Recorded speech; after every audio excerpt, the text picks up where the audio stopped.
I was at my house with my two friends, Josh and Sam. We were planning on staying up all night, so when Rick yawned and began to lie down on the sofa, I decided it was time to play our favorite game, hide and go seek in the dark. We would head down onto the first floor of my house, which was underground. It was freezing cold, wide open, and if you turned off all the lights, you couldn't see a thing. The best part of this game that we played was the fact that we would try to scare each other.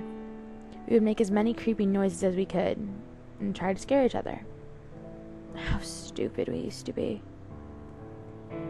It was my turn to find them. I went upstairs to count to 60 when I noticed there was a silhouette in the window behind me.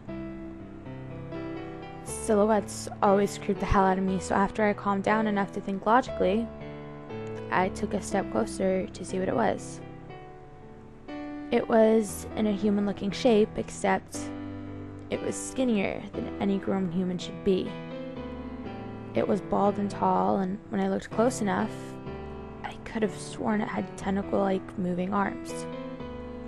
I had many trees in my front yard and a very paranoid and overactive imagination as a child, so I thought nothing of this strange figure.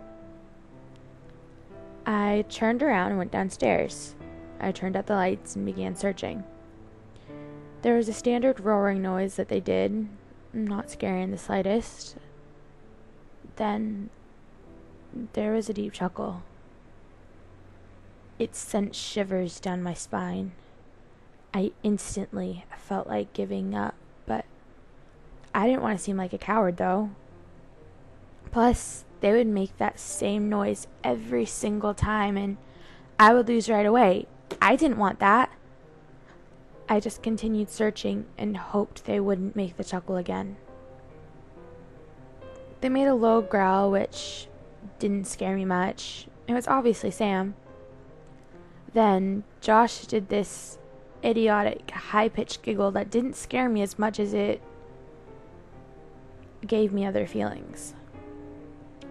Sam and Josh both yelled like insane people, which was a bit shocking at first, but I got used to it after the first 3 seconds. Then there was the chuckle. I felt like pulling my own hair out. I felt like I was being watched. I felt like I was blind, deep in the horrifying unknown.